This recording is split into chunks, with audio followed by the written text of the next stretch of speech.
cyclooxygenase inhibitor. Ibig sabihin, binabawasan po nito ang nararamdaman nating kirot in a natural way without the side effects. Hanapin po ninyo sa merkado. MX3 na hango sa balat ng mangustin or pericarp ay isang magandang choice para sa kalusugan. Take it. It is safe and all natural. Baka hindi po ninyo alam na ang matagalang pag-inom ng mga pain relievers ay hindi lamang nagiging dahilan ng pangangasim ng sikmura, bagkus maaari pa itong makasira ng ating kidneys, maging ng ating atay dahil doon po sila dumaraan for metabolism and processing. Kaya the less pain relievers that we are taking, the better for our body. Muli, this is Dr. Edwin Bien. Mag-iingat po tayong lahat.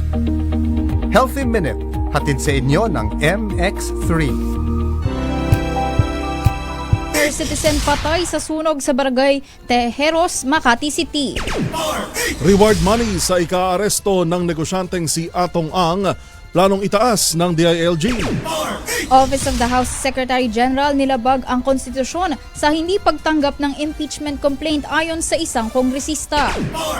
Baste Duterte formal nang nanumpa bilang alkalde ng Davao City. Mount Pulag sa Kabayan, Benguet, nabalot ng andap. At dagdag bawas sa presyo ng produktong petrolyo nakaumang sa susunod na linggo. Yan po ang ulo ng ating mga balita ngayong ika-24 sa buwan ng Enero 2026.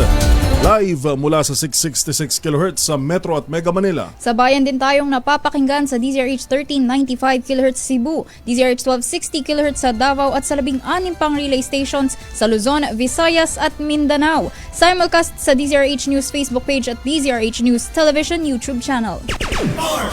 Kami po ang inyong mga lingkod sa pagbabalita. Ito po si Jackie Resho. At ito po si Yuel Reyes. Yuel Reyes, Jackie Resho sa RH Balita. Balita. RH Weather News. Alamin muna natin ang latest sa lagay ng panahon mula kay Ka Benny Estareha ng DOST Pag-asa. Ka Benny, magandang tanghali. Magandang tanghali po Sir Yuel. Sa ngayon po, yung low pressure area ay huling namataan 690 kilometers silangan ng Davao City at posibleng madusaw sa susunod po na 24 oras. Ito ay nasa loob pa rin ng area of responsibility at wala namang direktang epekto. Yung silay naman o yung banggaan po ng mainit na easterlies at malamig na amihan, nagdadala po ng mga pag-ulan. Light to moderate with at times heavy rains over Caraga region, Davao region at mga probinsya ng Eastern Samar, Leyte, Southern Leyte, Camiguin at Misamis Oriental. Asa naman, within 24 hours ang may hinang ulan sa may Cagayan Valley, Bicol Region, Western Visayas, natitirang bahagi ng Eastern Visayas, rest of Northern Mindanao at mga probinsya din ng Apayao, Kalinga, Mountain Province, Ifugao, pababa ng Aurora, Quezon, Marinduque, Romblon at Oriental Mindoro. Habang natitirang bahagi ng bansa, including Metro Manila, posible lamang ang mga pulupulong may hinang pagulan or mga saglit na pag-ambon. Meron tayong gale warning po dito sa mga baybayin ng Northern Samar, Eastern Samar, Dinagat Islands, Surigao del Norte at Surigao del Sur. Yan po ay dahil pa rin sa bugso ng amihan. Kaya pinag-iingat pa rin natin, lalo na yung mga small sea vessels, no? At yung mga nangingisda, posible po kayong pagbawalan dahil sa maalon na karagatan. Yung mga latest mula dito sa weather forecasting ng Pag-asa, Benny Estareha, magandang tanghali. Benny, isang tanong lang. Yung pong hanging amihan natin, ina-expect ho ba natin na lalawak pa ito? Magtatagal pa ba yung mararanasan nating malamig na panahon? Itong particular na surge po ng amihan sa ngayon, magtatagal po yan hanggang Lunes. Bagamat sa Lunes ay hindi na natin gano'ng mararamdaman pa yung init compared nito mga nagdaang araw. At some point po hanggang sa end of February, meron pa rin naman tayong mga surges na paparating. Ano po palang paliwanag doon, Ka Benny, na bakit hindi tuloy-tuloy? Ano? Parang may times na hihina siya, may times na biglang iinit. Oo, sobrang lamig, tapos bigla pong iinit. Biglang init ulit. Kung dahil po tayo malapit sa equator, no, natural lamang na pagsapit ng tanghali ay may sikat ng araw. So, direktang sikat ng araw, papasok sa ating kalupaan, maramdam natin yung mainit na panahon. And at the same time, kapag nag-sunset naman na at magandang panahon sa gabi or walang clouds, then may tendency na mawala naman yung init sa ating kalupaan. Kaya malamig. Opo, pero hindi pa tayo mag-shift sa Tama, parang may narinig akong isa pang Weather system. parang mag-shift.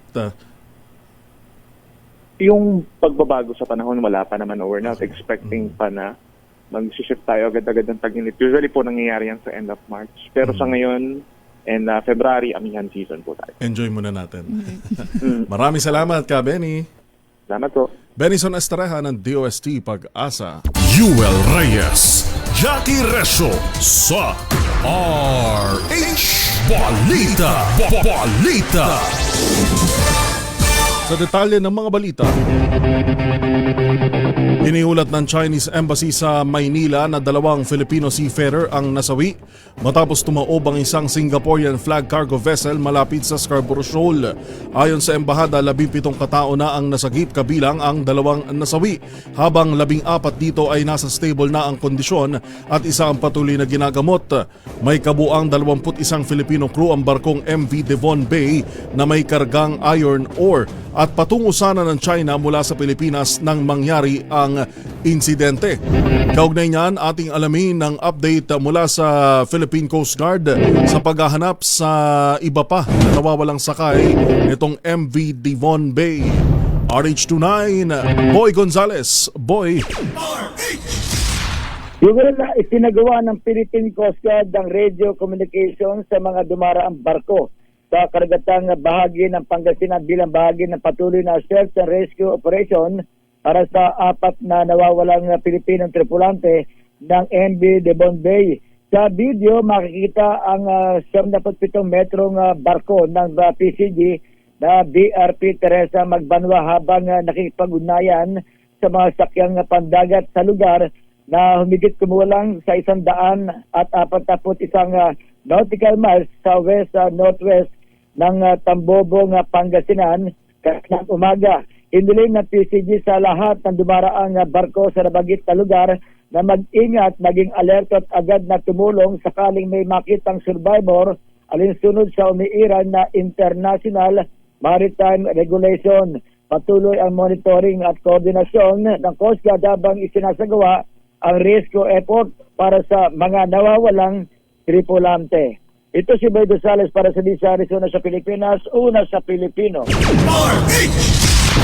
Maraming salamat Boy Gonzales. Sa iba pa nating mga balita, kinumpirma ni Mayor Nancy Binay na nasawi ang mag-asawang senior citizen sa malaking sunog sa Makati City kaninang madaling araw. 6 na katao naman ang bahagyang nasugatan nang sila'y lumilikas mula sa kanilang nasusunog na bahay. Sumiklab ang sunog sa isang residential area sa Barangay Tejeros, Bago, mag-2 ng madaling araw at agad itong itinaas sa ikatlong alarma dakong 2:35 ng madaling araw. Ayon sa Bureau of Fire Protection o BFP, naapula ang sunog kaninang 6:40 ng umaga matapos higit kumulang 4 na oras. Nagpapatuloy ang investigasyon para matukoy ang tunay na sanhi ng malaking sunog sa lungsod, habang nananawagan na ng tulong ang mga opisyal ng Barangay Tejeros sa publiko para sa mga residenteng naapektuhan ng insidente. Balita. Balita. Posibleng dagdagan pa ang kasalukuyang inaalok na 10 milyong pisong pabuya para sa pagkakadakip sa most wanted ngayon na si Charlie Atong Ang. Ayon kay DILG Secretary John Vic Remulla, tila nawawala na siya ng pasensya sa patuloy na pagtakas ni Ang sa kanyang pananagutan kaugnay sa kaso ng mga missing sa Bungero. Una nang inanunsyo ng kalihim na makatatanggap ng 10 million peso cash reward ang sinumang makapagbibigay ng direktang impormasyon na makapagtuturo sa kinaroroonan na naturang gaming tycoon. Base sa huling update na natanggap ng mga otoridad, pinaniniwala ang nasa Cambodia si Ang kung saan ito ang patuloy na nag-ooperate ng online sabong. Gayunman, kumpiyansaan niya ang kalihim na nasa Pilipinas pa rin ang wanted na negosyante. Nilabag naman ng Office of the House Secretary General ang konstitusyon ng bansa dahil sa hindi pagtanggap nito ng mga impeachment complaint. Ito ang naging pahayag ni Caloocan City 2nd District Representative Egay Erice sa panayam sa programang Special on Saturday kaugnay ng hindi tinanggap na mga impeachment complaint kamakailan. Ayon kay Erice, walang opisina ng Kamara sa ilalim ng ating konstitusyon ang may kapangyarihan magpigil o hindi tumanggap ng impeachment complaint mula sa ating mga kababayan. Nakakagalit pa umano na naging dahilan dahilan pa ang pag-alis ng bansa ni House Secretary General Cheloy Garafil, kaya tinanggihan ng kanyang opisina ang pagtanggap ng reklamo. Hindi raw pwede tumanggap yung tanggapan. Hindi po Pangulong Bongbong Marcos sakaling umusad ang ikatlong impeachment complaint laban sa presidente. Sinabi ng dating Congressman Mike Defensor na kausap niya mismo si Ko kaugnay ng kanyang aligasyong tumatanggap ang Pangulo ng kickback sa flood control project sa tumanay budget insertions. Pinag-aaralan na rin anya ng kanilang kampo ang pagsasampa ng reklamo laban sa Office of the Secretary General o OSG ng Kamara matapos hindi tanggapin ang dalawang impeachment complaint na kanilang inihain dahil wala sa bansa si Office of the Secretary General Chief Cheloy Garafil. Balikan naman natin ang tinig kanina ni Congressman Egay Egay Erice. pwedeng tumigil ang proseso ng konstitusyon dahil may biyahe ang isang opisyal. Hindi pwedeng ma-freeze ang impeachment dahil wala si Secretary General Garafil. Ang tungkulin ng Office of the Secretary General na tumanggap ng impeachment complaint ay ministerial. Walang discretion, walang screening, walang ayaw namin na tumanggap. Dapat tanggapin mo, period. Samantala, umaasa ang Makabayan Bloc na matutugunan ang issue ng teknikalidad sa paghahain ng impeachment complaint laban kay Pangulong Bongbong Marcos Jr. Ito ang inihayag ni House Deputy Minority Leader Antonio Tino makaraang hindi agad tanggapin ng Office of the House Secretary General ang ikalawa sanang impeachment complaint na nais nilang ihain laban sa Pangulo. Ayon kay Tino, hindi itinuring na officially received ang kanilang reklamo dahil wala sa bansa ang House Secretary General na si Cheloy Garafil na kasalukuyang nasa Taiwan. Gitnang kongresista, kung hindi ito aaksyonan agad sa Lunes, ay maaaring lumabag sa sariling patakaran ng Kamara ang Office of the Secretary General. Tiniyak naman ni House Majority Leader Sandro Marcos na hindi haharangin ng Kamara ang anumang impeachment complaint laban sa kanyang ama na si Pangulong Ferdinand Marcos Jr. Ayon kay Sandro, dapat dinggin ng Kamara ang anumang inihaing impeachment complaint kahit pa ito'y laban sa kanyang ama. Nakasaad niya sa saligang batas na tungkulin ng Kamara na aksyonan ang mga kaparehong reklamo na kakaharapin ng sinumang impeachable official. Git ng Presidential Son, bilang Majority Leader ay trabaho niyang i-refer sa House Committee on Justice ang impeachment complaints, oras na mailagay ang mga ito sa order of business at mabasa sa plenaryo. Samantala, formal nang nanumpa bilang alkalde ng Davao City si Sebastian Baste Duterte. Permanente nang ookupahin ng nakababatang Duterte ang pwesto ng kanyang ama na si dating Pangulong Rodrigo Duterte na kasalukuyang nakapiit sa detention facility ng International Criminal Court o ICC sa The Hague, the Netherlands. Matatandaang nahalal si Baste bilang vice-alkalde ng lungsod noong 2025 midterm elections habang nanalo namang mayor si dating Pangulong Duterte. Gayunman, bigo ang dating Pangulo na maupo sa pwesto dahil sa pagkakadala sa kanya sa The Hague. Samantala, ang pamangkin naman ni Mayor Baste na si Rodrigo II ang papalit sa kanya bilang Vice Mayor matapos itong makakuha ng pinakamataas na boto bilang konsehal ng lungsod noong nagdaang eleksyon.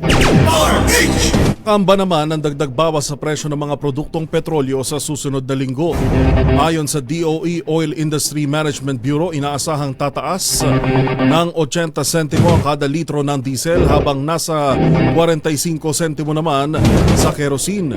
Samantala, posible naman magkaroon ng katiting na 0.05 sentimo na tapyas presyo sa gasolina.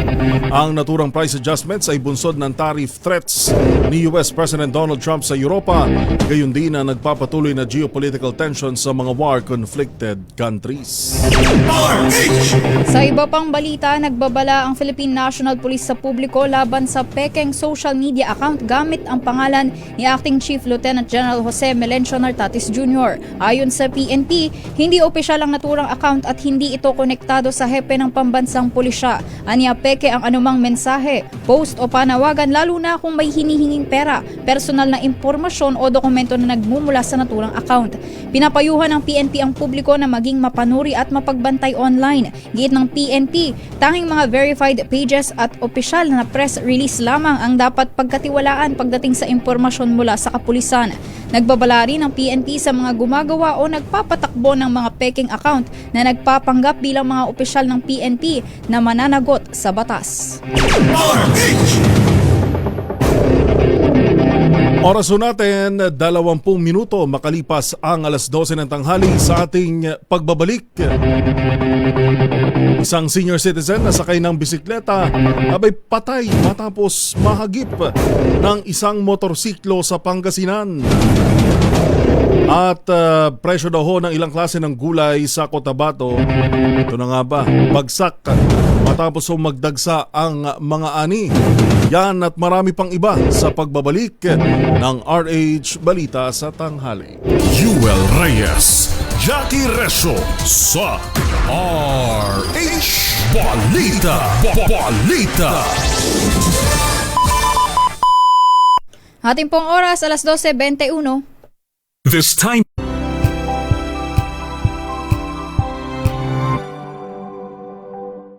We've got you covered.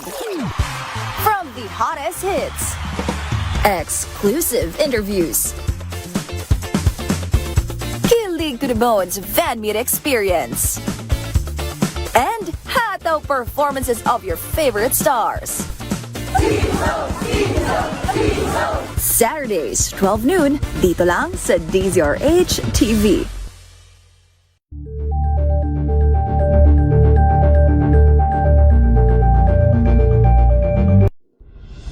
Tuloy-tuloy ang pagtulong, tuloy-tuloy ang pagseserbisyo, at tuloy-tuloy ang balitaan kasama si May Binauhan sa Operation Tulong mula Lunes hanggang Biyernes.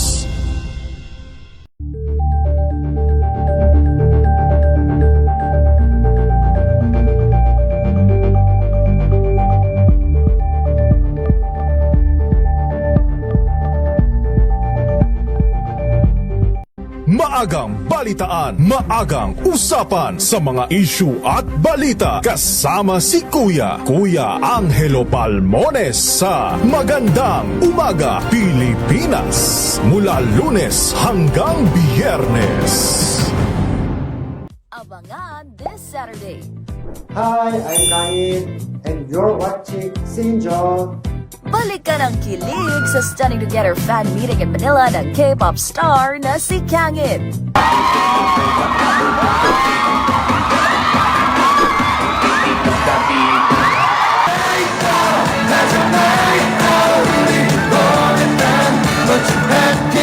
Alas 12 ng tanghali dito lang sa DZRH TV. Mahal ko kayo! Pakikinggan ang bawat panig. When you fight for justice, think about the queer people. Kung hindi kami magkukwento, sino ang magkukwento para sa amin? Ang mga panawagan, ipababatid. Hindi talaga ito masusing pinag-aralan ng gobyerno. The women who are beaten and abused.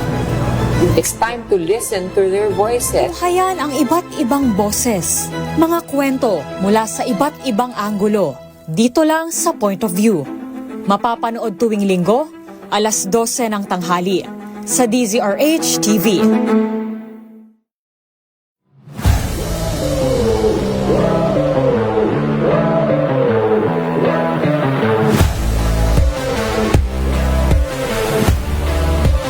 Siguro yung team namin, we're not the tallest team, but we thrive on the system of Coach Jong. Obviously, we're an underdog. So I think yung identity ng team is systematic sa defense and offense. Kailangan yung isip lagi is play to win. Hi, we are the LS Road Warriors. Panoorin ang ating interview sa Match Point. Mabuhay ang atletang Pilipino! Nagsimula sa pangarap hanggang sa maabot ang tagumpay. Iba't ibang kwento, iba't ibang mukha ng atletang Pilipino. Mas pinatindi, mas pinalakas, at mas pinaaksyon sa Match Point tuwing Sabado, 12:30 ng tanghali sa DZRH TV.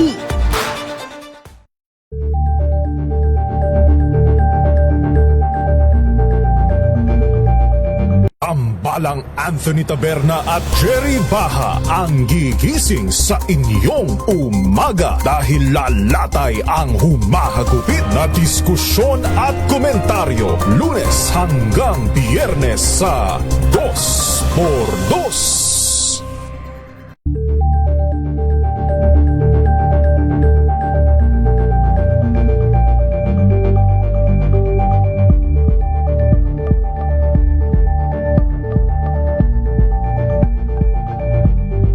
Alamin ang mga maiinit na isyung pambayan, mga balitang kailangan mong malaman, usapin sa pamahalaan, politika, ekonomiya at kabuhayan. Ito ang mga dapat mong malaman, pakialaman at pag-uusapan dahil kayo ang tinig ng mamamayan dito sa Damdaming Bayan. Live sa DZRH Radio, DZRH TV at DZRH Digital. Kasama sinalakay Deo Macalma at Elaine Apit. Araw-araw, Lunes hanggang Biyernes. Damdaming Bayan.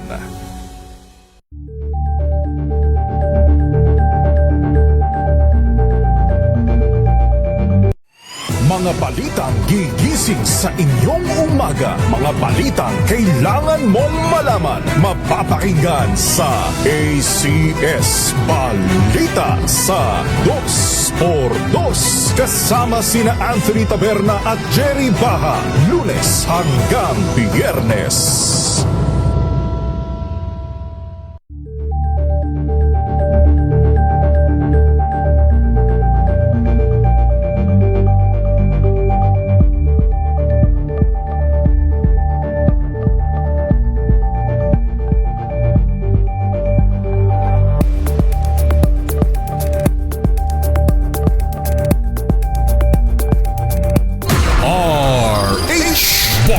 Balita.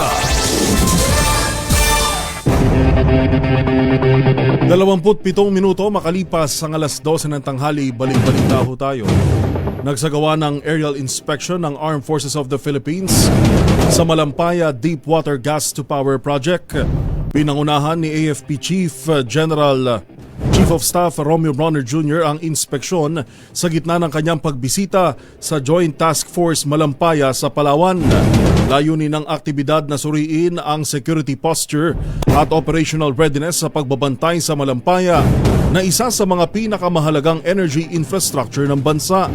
Sa isinagawang briefing, tinalakay ang mga hakbang sa seguridad, kabilang ang maritime at air patrol operations, gayon din ang interagency coordination upang matiyak ang tuloy-tuloy at ligtas na operasyon ng pasilidad.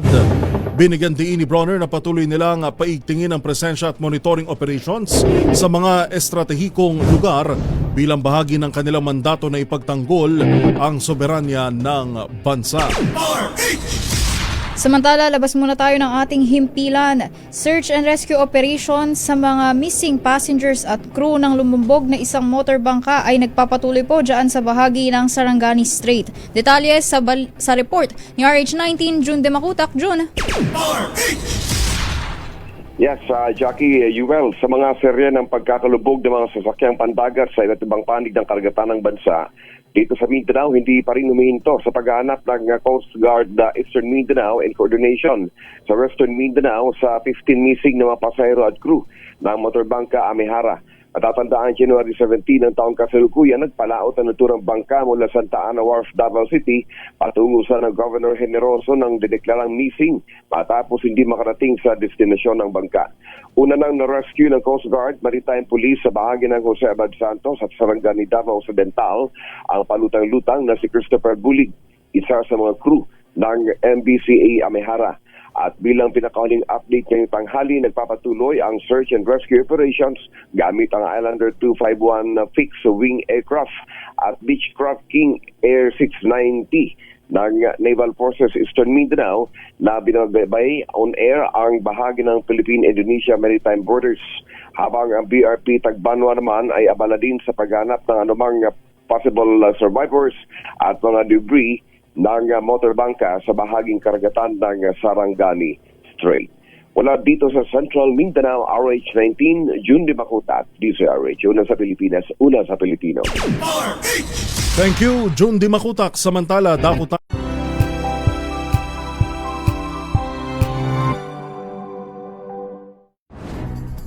good vibes ang hanap mo?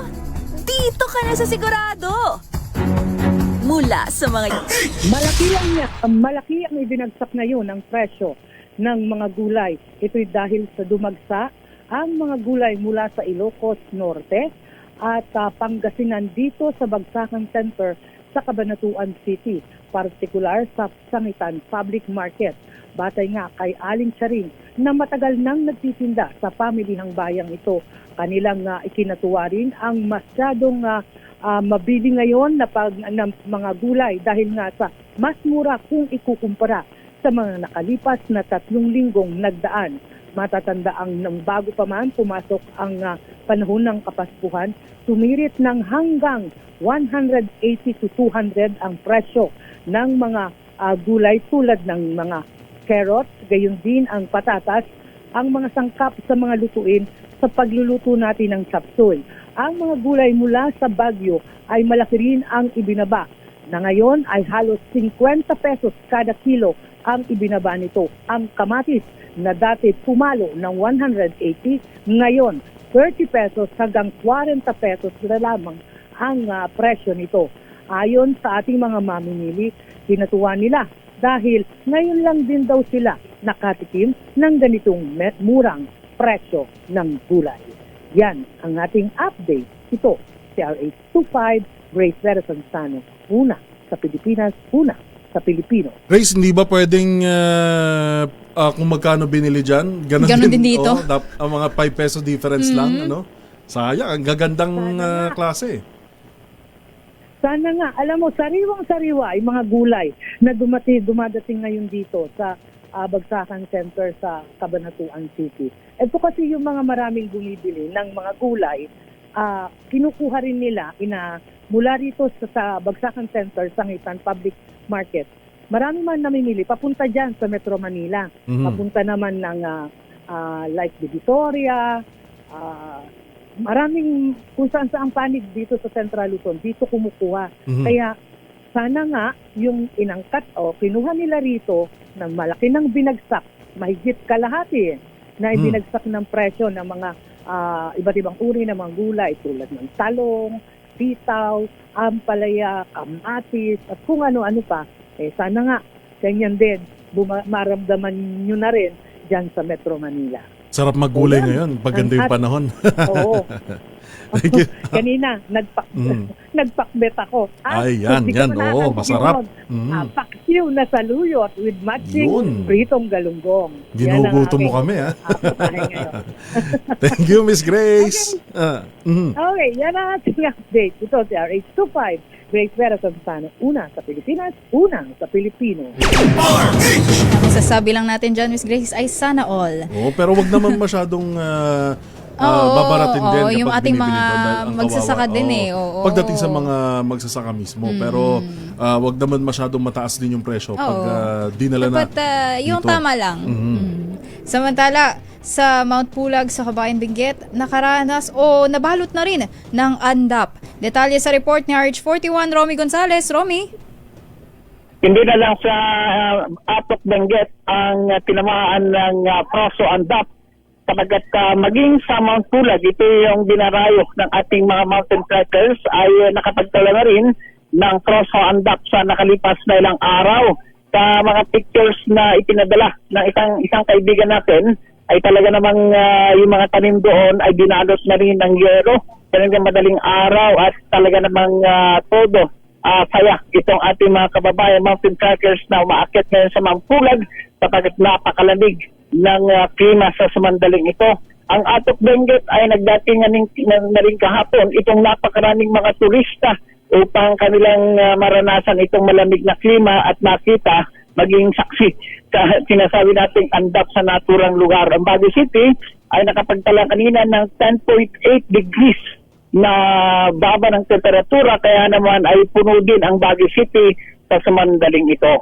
Ito si RH41 Romy Gonzales para sa DZRH. Una sa Pilipinas, una sa Pilipino.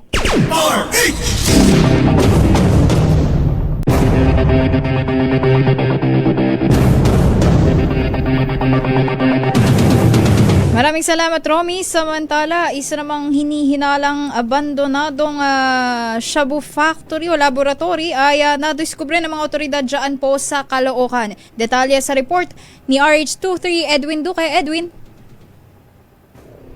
Tama, Miss Jackie Yuel, napasugod na kanina siya Caloocan Mayor Along Maratina sa natagpuan o ininalang abandonadong laboratory o shabu laboratory. Ito yung paggawa ng illegal na droga sa isang barangay sa North Caloocan kanina sa umaga. Sa 9 ng umaga ng pangunahan nito si Police Colonel Joey Gaport ang pagsilyo sa palibot nitong bahay ng isang nag-inihinalang suspect o na may-ari nito na si Jesus Osal sa Phase 8B sa Rental Access sa Barangay 176 sa North Caloocan. Tumampad yung mga kagamitan dapat sa paggawa ng shabu, ito yung mga chemical na gamit sa paggawa ng illegal na droga. Ay kaya Colonel Gaford, isang concerned system ang nagkubre sa kanila.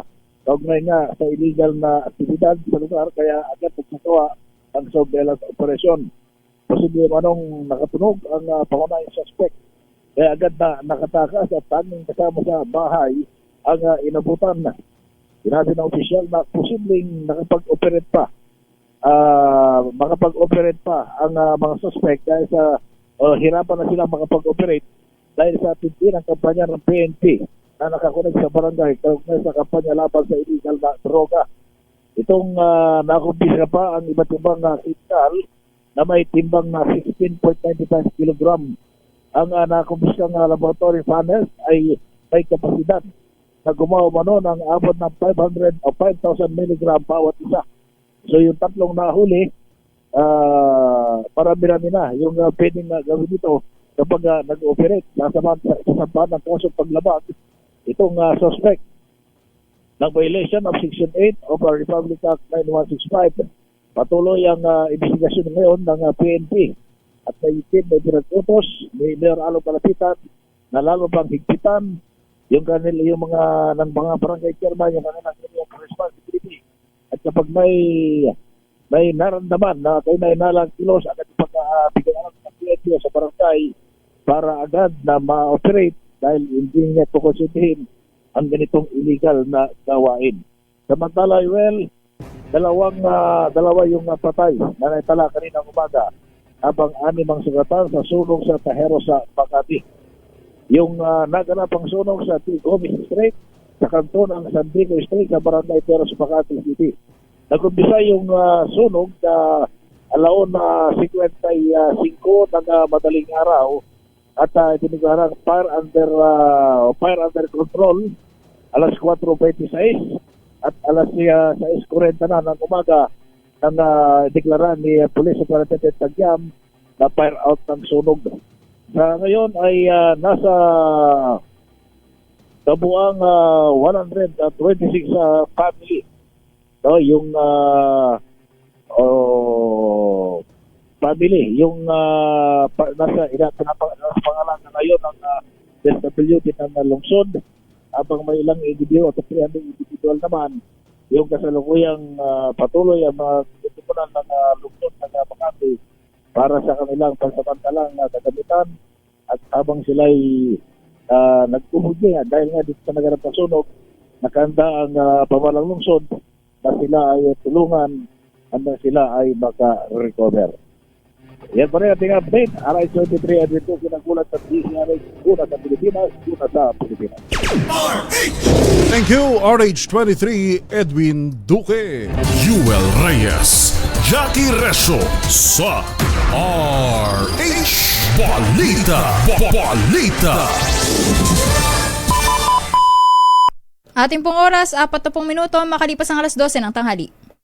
Ang oras na yan ay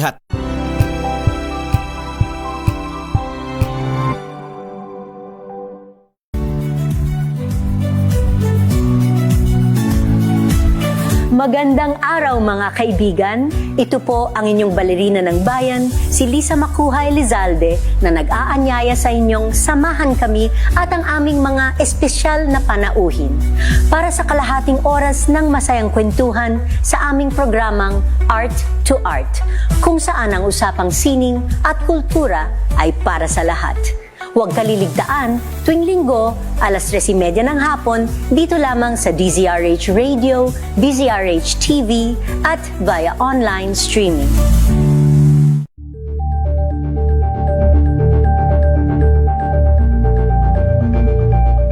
Curious ka ba sa maraming bagay? Kami na ang bahala dyan. Aalamin, tutuklasin at bibigyang linaw namin ang mga katanungang bumabagabag sa inyong isipan. Sa programa kung saan ang bawat sagot ay galing lamang sa mga eksperto. Ang Expert's Opinion, tuwing linggo alas 3 ng hapon, dito lang sa DZRH TV.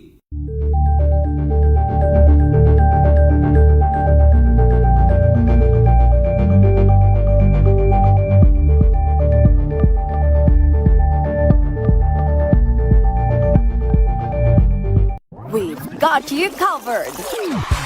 From the hottest hits, exclusive interviews, kilig to the bones fan meet experience, and hataw performances of your favorite stars. Saturdays, 12 noon, dito lang sa DZRH TV. Abangan this Saturday. Hi, I'm Kain, and you're watching Sinjo. Balik ka ng kilig sa Stunning Together fan meeting in Manila ng K-pop star na si Kangin.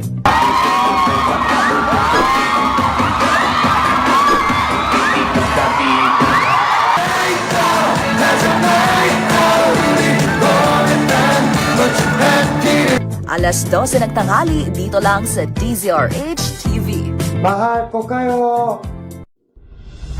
Tuloy-tuloy ang pagtulong, tuloy-tuloy ang pagseserbisyo, at tuloy-tuloy ang balitaan kasama si May Binauhan sa Operation Tulong mula Lunes hanggang Biyernes.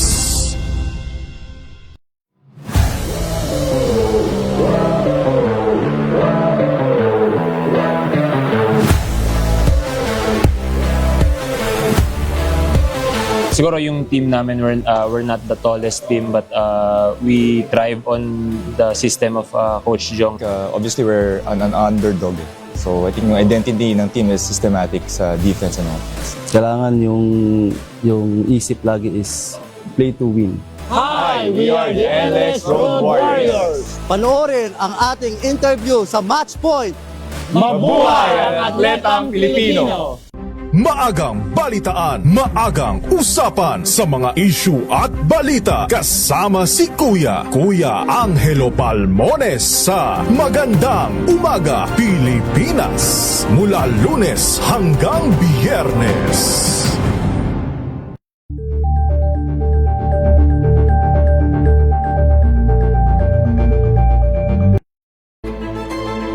Pakikinggan ang bawat panig. When you fight for justice, think about the queer people. Kung hindi kami magkukwento, sino ang magkukwento para sa amin? Ang mga panawagan, ipababatid. Hindi talaga ito masusing pinag-aralan ng gobyerno. The women who are beaten and abused. It's time to listen to their voices. Buhayan ang iba't ibang boses, mga kwento mula sa iba't ibang anggulo. Dito lang sa Point of View. Mapapanood tuwing linggo, alas 12 ng tanghali sa DZRH TV.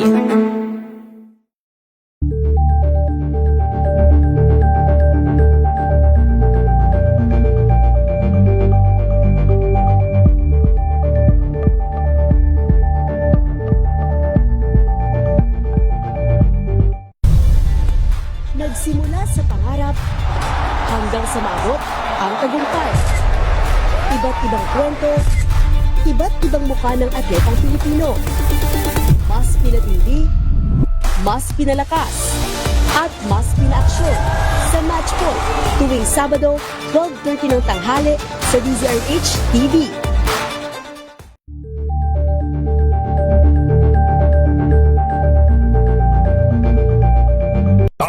Samantalang Anthony Taberna at Jerry Baha ang gigising sa inyong umaga dahil lalatay ang humahagupit na diskusyon at komentaryo Lunes hanggang Biyernes sa 2x2.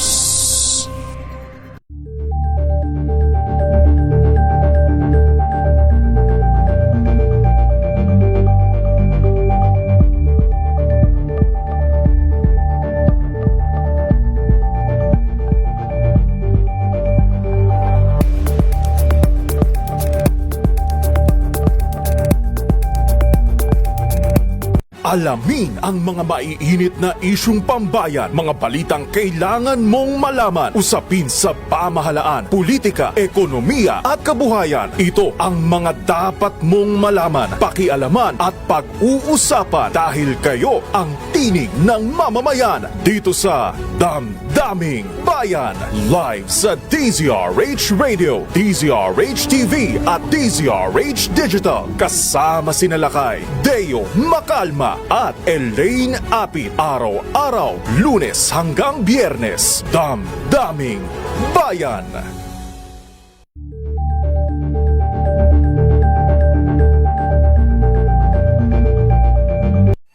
Mga balitang gigising sa inyong umaga. Mga balitang kailangan mong malaman. Mapapakinggan sa ACS Balita sa 2x2.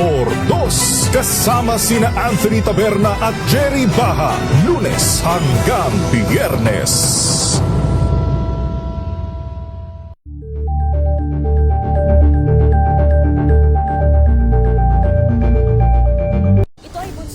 Talang 17 individual na ang kanilang naaresto. Metro Manila Development Authority o MMDA ang No Contact Apprehension Policy o NCAP sa Metro Manila. Sa ang ilang mga dokumento ay peke. Hindi rin legal ang employment na ipinangako sa kanila. Sa mata ng batas, mananagot ang sangkot at may sala. Dahil sa bawat paglabag, may karampatang parusa. Alamin ang mga pananagutan sa likod ng mga bawal. Dito sa Hoy! Bawal Yan, tuwing Sabado, alas 11:30 ng umaga. Dito lang sa DZRH TV. Alas 12:47, balik-balita ho tayo. Ipinagpaliban ng Sandigan Bayan ang arraignment o pagbasa ng sakdal kay dating Senador Bong Revilla at 6 na kapwa-akusado sa kasong malversation at graft. Ayon sa Sandigan Bayan, naudlot ang nakatakda sanang arraignment kahapon dahil sa mga nakabinbin pang mosyon ng mga akusado na humahamon sa merito ng mga ihahaing kaso laban sa kanila. Kaugnay nito, binigyan ng Office of the Ombudsman hanggang Enero 28 para magkomento. Samantala, inurong naman sa Pebrero 9 ang pagbasa ng sakdal o arraignment sa naturang mga kaso.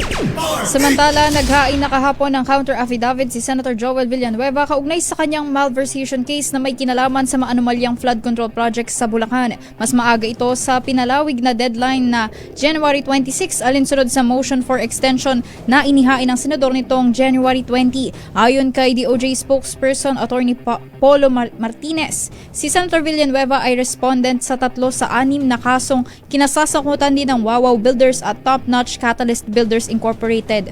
Una nang sinabi ni Martinez na isusumite na ang naturang mga reklamo para sa resolusyon ngayong buwan. Labas muli tayo ng ating himpilan. Isang senior citizen sakay ng bisikleta patay matapos mabangga ng motorsiklo sa Pangasinan. RH38 Freddy Fajardo sa detalye. Freddy. Nasawi habang nilalapatan ng lunas ng mga doktor sa Region 1 Medical Center, Dagupan City ang isang 69 anyos na lolo na residente ng Barangay Oshim, Mangaldan. Patapos itong mabangga ng kasunod ng motorsiklo na minamaneho ng isang binata na residente ng Barangay Oshim ng nasabing bayan. Sa ulat ni Mangaldan Chief of Police Lieutenant Colonel Perlito Tuayon, naganap ang aksidente pasado alas 7 ng umaga sa Provincial Road ng Barangay Banawang. Lumilitaw sa investigasyon ng kapwa patungong Hilaga ang 2 dalawang sasakyan at pagdating sa lugar ng aksidente ay nahagip ng motorsiklo ang bisikleta ng biktima na kapwa sila humandusay sa kalsada na agad namang nadala ng LGU ambulance sa paggamutan. Subalit binawian din ang buhay si Lolo habang ginagamot ng mga doktor. Ang motorcycle driver ay patuloy pang nilalapatan ng luna sa nabanggit na paggamutan habang inihahanda ng mga investigador ang kaukulang kaso laban dito. Mula sa Action Radio Pangasinan, ito si Freddy Pardo Aristarti Taguulat para sa DCRH, una sa Pilipinas, una sa Pilipino. Maraming salamat, Freddy. Samantala, turnover ng acting DCPO Director bigla ang kinansela. Alamin natin ang dahilan mula sa report ni June Soter ng Action Radio Davao. June. Bigla ang kinansila ang seremonya ng turnover o pagpapalit ng acting city director ng Davao City Police Office o DCPO na isinagawa sa DCPO Sandigan Hall, Camp Captain Domingo Eleonor San Pedro Street, Davao City kahapon Enero 23, 2026 matapos ihatid ni Police Colonel Manan Caracas Muaripa ang kanyang mensahe kaugnay ng 6 na buwang panunungkulan bilang acting city director. Nakatakda na sana isagawa ang opisyal na panunumpa at paglagda ni Police Colonel Peter Madria bilang kanyang kapalit. Gayunman, bigla itong nahinto matapos makatanggap ng tawag mula sa Police Regional Office 11 o PR11 na nag-utos ng kanselasyon ng programa. Humingi naman ng paumanhin ng mga opisyal sa mga dumalo sa seremonya dahil sa hindi inaasahang pagbabago. Subalit wala pang inilabas na malinaw na paliwanag hinggil sa dahilan ng bigla ang pagkansila ng turnover. Sa kasulukuyan, mananatiling acting city director ng DCPO si Police Colonel Manan Muarip at magpapatuloy sa pamumuno at serbisyo para sa kapayapaan at kaayusan ng Davao City. Ito si June Soter para sa DZRH. Una sa Pilipinas, una sa Pilipino. Yuel Reyes, Jackie Resho sa RH Balita. Dako naman tayo, partner, dito sa ating DZRH Operation Tulong dahil meron tayong partnership kasama ang UST Hospital. Diyan po sa Day 3 ng... Sandali lamang. Ayan. Day 3 ng DZRH Operation Tulong Partnership sa UST Hospital para sa Alaga at Tulong Tomasino Medical, Dental, Surgical at Optical Mission Year 4. Patuloy nga daw dinadagsan ang mga nais ng libreng konsulta, operasyon at mga gamot. Nariyan ang ating Wonder Woman na si Miss May Binauhan. Miss May! Yes, Jackie and Yuel, magandang tanghalian, magandang hapon sa lahat ng ating mga kababayan. Alam niyo, nakakatuwa, no? Day 3 na, ganun kabilis ang araw. From day 1, Thursday, then day 2, Friday, and now Saturday. Alam mo yung ating mga kababayan na nakakarinig sa ating broadcast every now and then ay talagang napapadpad at nagpupunta dito sa University of Santo Tomas sa practice gym kung saan ginagawa yung Alaga at Tulong Tomasino Medical, Dental, Surgical and Optical Mission. Kahapon binanggit ni Dr. Charito Malong Consolacion yung mga ginawang mga operation, yung mga surgical at ayun ay nagpapatuloy kasabay ng mga konsultasyon and then of course yung check-up sa mata, yung sa pagpapabunot ng ngipin and of course yung cleaning sabay-sabay na ibinibigay dito sa practice gym.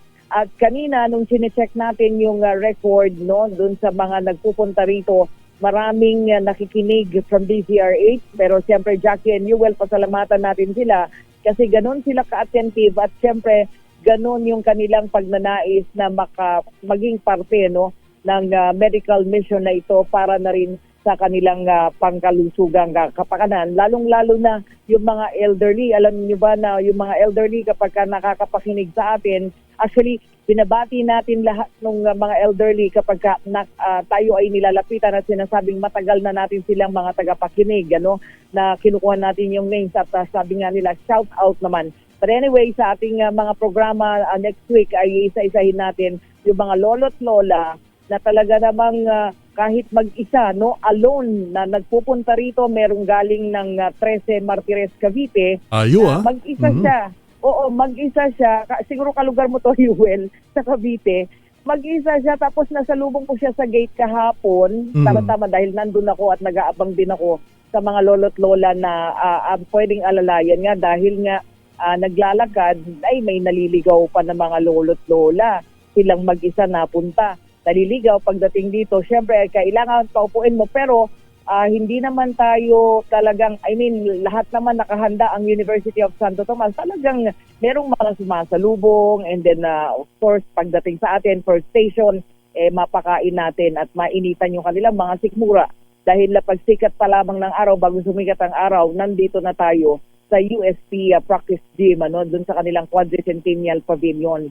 So, ngayon, day 3, ganun din, marami ding maaga. Dahil ngayong iba, kahapon, day 2, kung ikukumpara natin yung dagsa ng ating mga kababayan, talagang yung day 2, medyo, alam nyo na, hindi sumabay sa day 1. So, marami yung umaga ng day 2. Doon naman sa day 1, dagsa rin, pero marami ding dumagsa pagdating ng hapon. And then, kahapon, yung day 2, ayun din ang nangyari. So, umaga, hapon, at ngayon naman, dahil Saturday, hindi lang mga bata talaga yung nagpapacheck up pa rin at talagang sumabay pati yung kanilang mga parents. And then mga lolo't lola pa rin na nakita natin. So pwede naman merong linya para sa mga pedia cases, yung mga bata and then of course nandiyan yung mga pediatrician ng University of Santo Tomas, so sama-sama. Kaya hindi siguro doon lang sa doon lamang sa sa registration kasi doon talaga kailangan nilang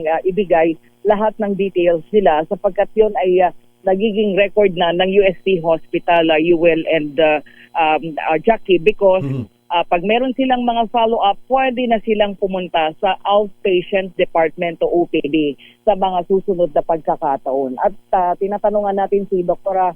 Charito Malong Consolacion, ang medical director po ng UST Hospital. Sabi niya marami talagang bumabalik at ito yung unang hakbang nila para nang sa ganun ay maka-avail din ng mga charity services ng UST Hospital. So ngayon tuloy-tuloy lang yung lahat ng check-up. Of course yung may mga steps na makikita ka dito, mga signages, dispensing procedure, yung kung paano sila pupunta dun sa mga area.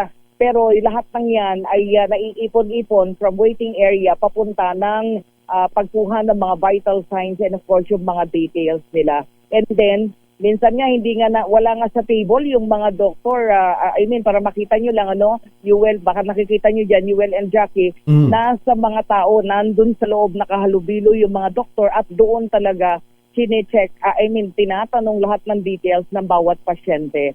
So, ibig sabihin, kasi di ba the usual medical mission dahil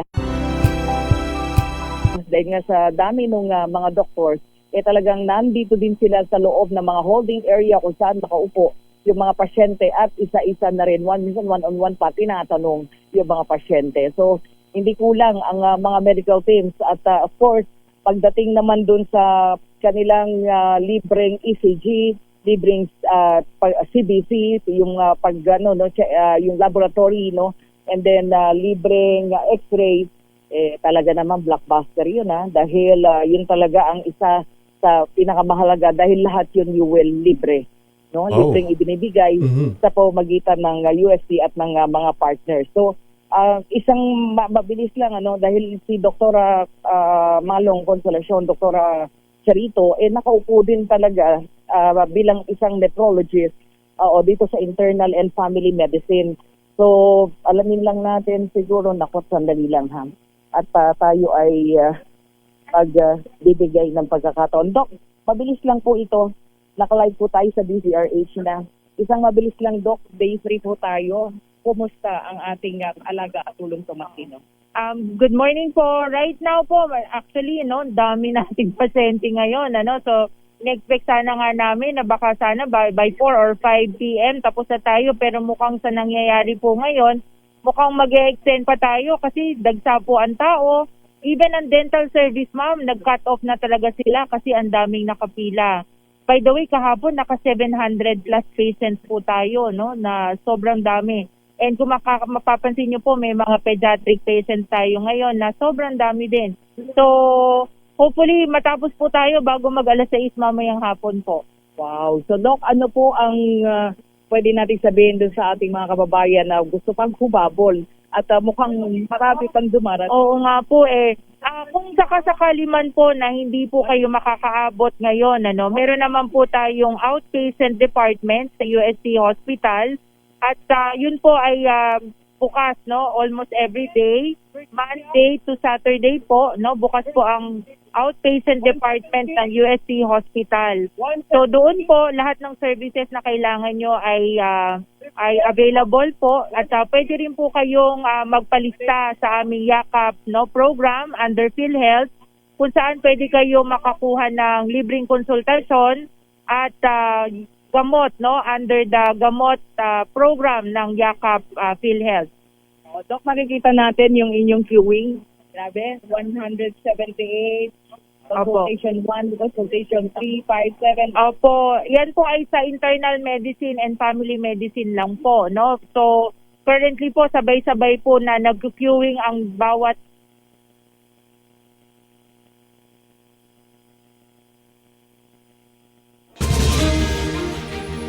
Miss May? Naputol lang Mukhang ating nagkaroon ng linya. problema Try ang natin ating mabilisang i-reestablish natin yung linya. Pero maganda yung binabanggit na yan na libre. Oo, libre lahat. Libreng serbisyo lahat. Alam mo sa panahon ngayon na ang daming sakit. Napakalaking tulong yan, partner. Malaking tulong lalo yung laboratory na hindi naiisipin pa ng mga kababayan natin kung saan huhugutin yung ipangbabayad sa laboratory. Yun nga ang ating mga avid listeners dito sa DZRH at lalo na sa DZRH Operation Tulong ay dumadayo pa, mga may mula ng Cavite. Pinabanggit ni Miss May, Trece Martres sa Mula Cavite. sa Cavite, meron pa ilan galing pang Pangasinan, pumupunta po dyan dito sa ating 3 araw na free medical check-up dyan po sa UST. Balikan na natin si Miss May, binauhan. Miss May, naputol tayo. impossible dahil sa inyong tulong. Maraming pong salamat hanggang next year po para sa ating Alaga at Tulong Tomasino version 5.0. Maraming salamat mga kaibigan. Ayan, Yuel and Jackie, si Director Charito Malong Consolacion ng University of Santo Tomas Hospital. Ayan, medyo yung ating signal ay lumalabo. Mm-hmm. Ayan.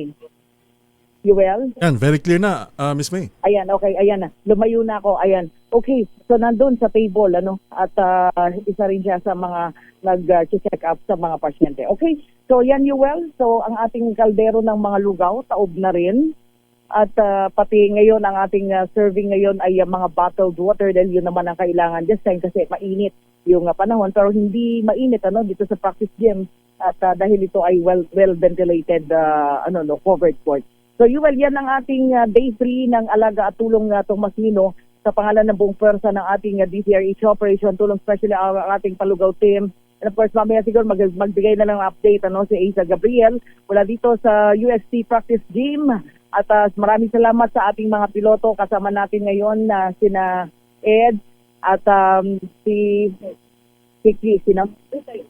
Utoy Ibrahim, and of course si Mike Lumaban. Ayan, ako naman may binauhan ulit sa Pilipinas, una sa Pilipino. Thank you, Miss May. At maraming salamat din sa ating mga partners sa pagganap sa mga ganitong tungkulin at syempre sa mga volunteers natin. Hands down sa ating mga volunteers sa DZRH Operation Tulong. Thank you. RH Balita. Balita. Yan na ho ang kabuuan ng mga balita na itinampok sa RH Balita ngayon hong Sabado ng tanghali. Mabilisan lang, maraming salamat sa ating mga nakasama, kana Teresita Atienza, Melvin Letrodo at Noel Galliano. Maraming salamat ho. Maraming salamat po sa mga tumutok at syempre sa aking tatay na palaging nakikinig, si Daddy Roel Resio. Maraming salamat sa aking po nanay na si Fermilin Resio at sa aking lolo't lola na palagi din nakikinig dito sa DZRH Operation. Dito sa DZRH. DZRH, RH Pati sa Balita. sa RH Balita. Maraming salamat ho sa pangalan ng ating mga nakasama sa DZRH News Center, kana Jeric Sasil, Het Del Moro at sa ating DZRH TV Tech. Kami po ang inyong mga lingkod sa pagbabalita. Ito po si Jackie Resio. At ito po si Yuel Reyes para sa DZRH, una sa Pilipinas, una sa Pilipino.